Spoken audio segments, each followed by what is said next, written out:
शुरू हो और उनको नियुक्तियां दी जाए, उनको जॉब्स दी जाए, और इसी को लेकर एक बड़े पैमाने पर छात्रों ने आंदोलन भी छेड़ा था, जहां प्रधानमंत्री नरेंद्र मोदी के जन्मदिन को अमित त्रिपाठी जी जुड़ चुके हैं। स्वागत है अमित जी आपका। कपिश जी हमारे साथ सपा से जुड़ चुके हैं। कपिश जी बहुत बहुत स्वागत है आपका भी।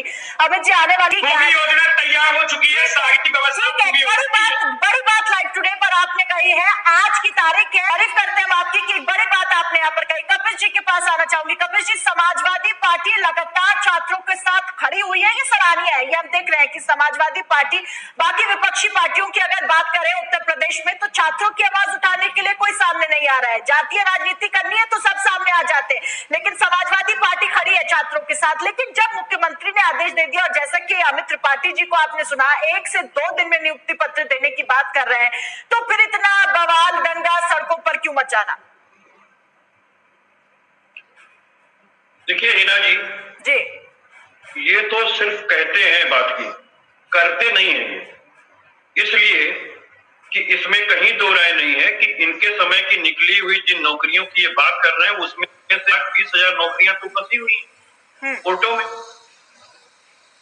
इन्होंने पुलिस भर्ती के लिए जितनी बार प्रयास किया, पेपर लीक कर गया।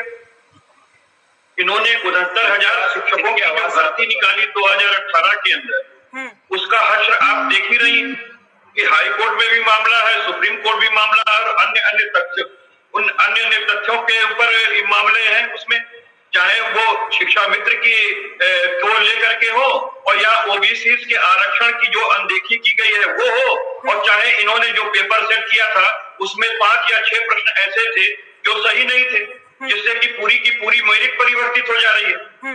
इसी में आपने भ्रष्टाचार भी देख लिया, जो चंद्रमा यादव भी हाल में गिरफ्तार हुए इनके, और इनके लोगों ने ही उसमें नेक्सस बना रखा था।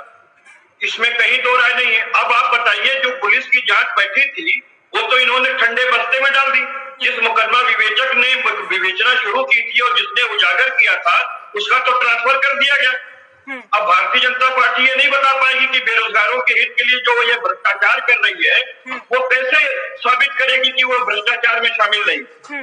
दूसरी चीज मैं एक बात कहूंगा, देखा कि विपक्षी दलों ने, विशेष करके समाजवादी पार्टी के आह्वान पे 2 बार हमारे यहाँ जो है हम लोगों ने आह्वान किया, और वो बेरोजगारी दिवस के रूप में पूरे विपक्ष ने मनाया। तब इनको ये समझ में आई कि नहीं भाई, ये समस्या बड़ी हो रही है, कहीं ना कहीं से युवाओं के क्रोध को शांत करना हो। तो अचानक लेकर के एक शगुफा आ गया कि 3 लाख हम नौकरियां देंगे। आप मुझे बताइए, 2 घंटे के अंदर आपको किस किस डिपार्टमेंट से अधिसूचना जारी हो गई, आप ये किस तरीके से जान गए कि कितनी अधियाचना जो है वो माध्यमिक शिक्षा में है, कितनी प्राथमिक शिक्षा में है, कितना समूह के भर्ती में है, और कितना बी समूह में है, ये कुछ नहीं बता पाएंगे। कहाँ इनकी सरकार चली गई? 1 हफ्ते में नौकरी करे रहे थे, 3 महीने के अंदर नौकरी कर, 5 महीने में के अंदर जो है ये नियुक्ति पत्र बात कर रहे थे देने की। तो जो इन्होंने 1,20,000 भर्तियां फंसाई है, पहले वही तो दे लें, आगे की तो या बाद में बात करेंगे। और इस समय भयावह स्थिति है बेरोजगारी। बिल्कुल, ये जो सवाल आपने खड़ा किया है जी, कपिश जी, जो सवाल आपने खड़ा किया है, कई सारे तमाम चीजों के बारे में आपने यहाँ पर बात की है। कपिश जी, इसका जवाब अमित त्रिपाठी जी से ले लेते हैं, कुछ कहना भी चाहते हैं जी त्रिपाठी। छात्रों की आवाज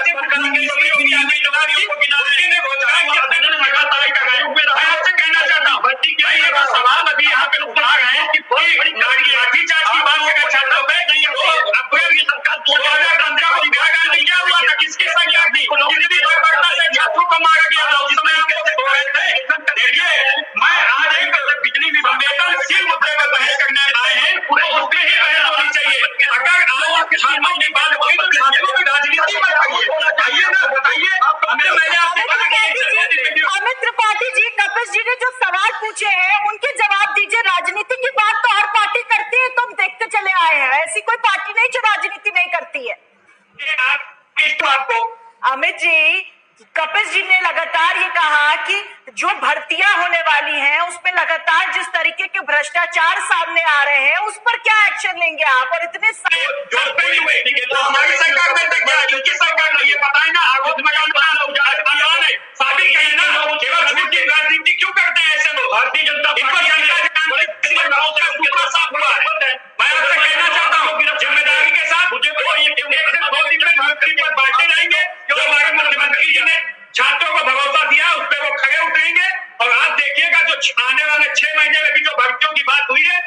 पूरी तरीके से निजी तरीके का भ्रष्टाचार का कोई नहीं लगा पाएगा। और आपका पेपर लीक आउट कर जा रहा है। केवल यहाँ पर आते इनको केवल इनका काम है किसी सरकार का विरोध करना, उसमें जो विरोध करते गए हम काम करते रहेंगे। हम इस तरीके से प्रियंका जी जुड़ चुकी है। प्रियंका जी जियो को सही से पढ़िए। अगर नहीं सुनी मुख्यमंत्री ने तो 6 महीने में क्विक काम करने की फैसला क्यों लिया? कपिल जी बोलिए। देखिए हिना जी, मैं सबसे पहली चीज ये कहना चाहता हूँ कि हमारे मित्र तो हर समय कह देते हैं कि ये किसान नहीं थे, वो छात्र नहीं थे, और मुझे ये अचंभित करने वाली बात लग रही है कि कम से कम वो इतना तो कह रहे हैं कि वो इसी हिंदुस्तान के लोग थे, वो ये भी कह सकते हैं कि वो पाकिस्तान के लोग, इसलिए मुझे कोई बड़ा आश्चर्य नहीं हो रहा है उनके। अरे आप जो आश्चर्य आप परेशान मत होइए। कपिल जी बहुत सिंसियरिटी से आपकी बात सुन रहे थे, कपिल जी को बोलने दीजिए, आप बात तो सुन लीजिए। जी, त्रिपाठी जी सभ्य समाज के अंग है और निश्चित रूप से मेरी बात सुनेंगे। मैं एक चीज ये कह रहा हूँ कि भाई कम से कम अमित जी, इनको शुक्रिया मैं त्रिपाठी जी का करता हूँ, कम से कम उन्होंने इन छात्रों को जो है और किसानों को पाकिस्तानी नहीं कहा, ये बड़ी बात है। तो चलिए कोई बात नहीं, बहुत बहुत बधाई आपको, कम से कम आपने ये माना कि भारत के लोग थे। दूसरी चीज मैं एक बात कहना चाहता हूँ कि देखिए, अगर इनकी मंशा साफ होती तो योगी आदित्यनाथ जी का वो बयान भी याद कीजिए, जब उन्होंने कहा था कि हमारे पास नौकरियां तो बहुत हैं लेकिन योग्य लोगों की कमी है उत्तर प्रदेश में। क्यों झूठ बोलना कहा योगी आदित्यनाथ ने ये बयान दिया है? मैं कोई अपनी बात बताइए, क्यों झूठ बोलना है? आपके चैनल में झूठ बोलेंगे, आप लोग चलाएंगे, उसी पर एक आप लोग चैनल पे योगी आदित्यनाथ के खिलाफ झूठ चलाएंगे, बताइए ना। मुख्यमंत्री ने ये बात कही है, उनका इम्तिहान होगा और 5 साल के लिए उनको संविदा पे रखा जाएगा। अगर आपके मुद्दा ही एजेंडा ही है कि मुख्यमंत्री योगी आदित्यनाथ के खिलाफ खबर चलाना, 5 साल को चलाइए। अभी रेलवे की राजनीति करती है। सवाल पूछा जा रहा है, किसी एजेंडे के तहत ये सवाल नहीं पूछा जा रहा है, इसलिए मैं सवाल बताइए कि मुख्यमंत्री ने कहा है। आप मुझे बताइए मुख्यमंत्री ने कहा है कि उत्तर प्रदेश में योग कोई कमी नहीं है? किसी के पास जवाब नहीं है। बात कही, और दूसरा मुझे बताइए बात कही है, मुझे बताइए कहाँ कही गई है? मुझे माननीय मुख्यमंत्री जी ने जब उत्तर प्रदेश के बीटीसी छात्रों ने जब पीछे बैनर दिखाने का काम किया तो माननीय मुख्यमंत्री जी ने कहा था कि उत्तर प्रदेश में योग्य युवाओं की कमी। आप सब देखिए, आप देख लीजिएगा, तो यहाँ पे कोई झूठ नहीं बोला, टीवी चैनल पे कोई झूठ नहीं बोलेगा। माननीय मुख्यमंत्री जी ने स्पष्ट शब्दों में कहा उत्तर प्रदेश में योग्य युवाओं की कमी है। 68,500 की भर्ती थी, 68,500 की भर्ती थी। उस भर्ती में माननीय मुख्यमंत्री जी बात कही थी।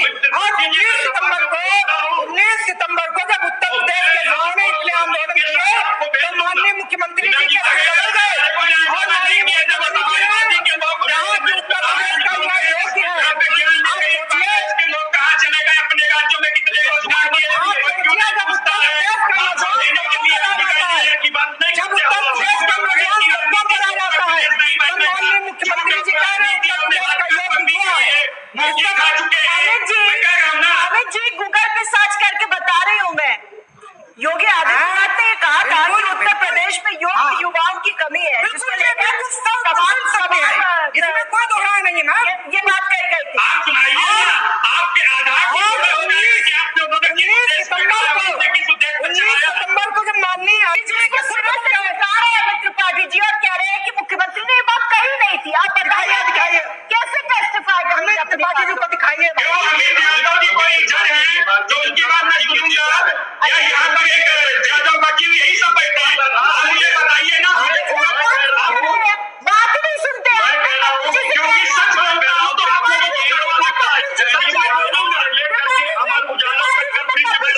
अपनी बात को टेस्टिफाई करें, कैसे कह सकते हैं वो? आप बात तो सुनिए मेरी, कपिल जी। जी, मैं ये कह रहा हूँ कि अगर हमारे मित्र कहें तो मैं आपके व्हाट्सएप पे अभी दैनिक जागरण और अमर उजाला की कटिंग भी दे देंगे और उस समय जो टीवी चैनलों के चले मीडिया के वो भी। दूसरी चीज मैं आपको बता दूं कि योगी जी ने इतना ही नहीं कहा, आप वीडियो चला दीजिए ना किसानों का। अगर वीडियो चला दीजिए तो कम से कम देखें तो किस देश में कौन सी बात कही गई है।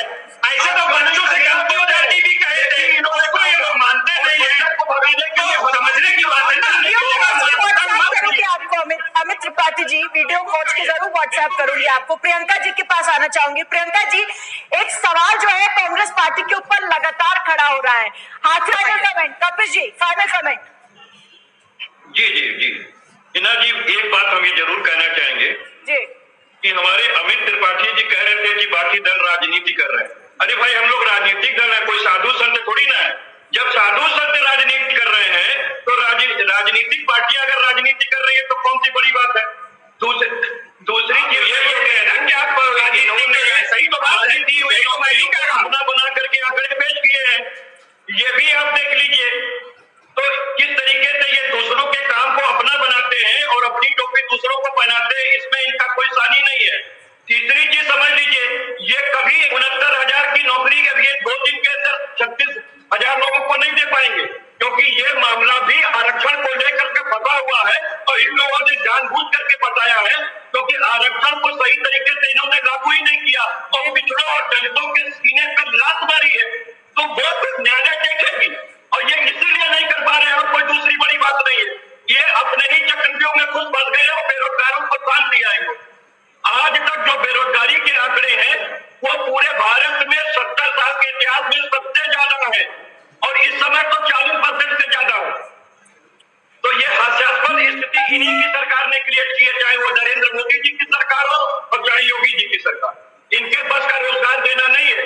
ये लोग केवल जो हमारे पूर्वजों ने, हमारे नेताओं ने जो सरकारी संपत्तियां कमाई थी उनको बेच करके ये किसी तरीके से अपना वो 5 स्टार होटल बनवा रहे हैं, अपने कार्यालय बनवा रहे हैं और अडानी और अंबानी को विश्व का अमीर बना रहे हैं। चलिए एक फाइनल कमेंट ले लेती हूँ मैं। प्रिया चाहते हैं जैसे कि बीजेपी प्रवक्ता नेता जो हमारे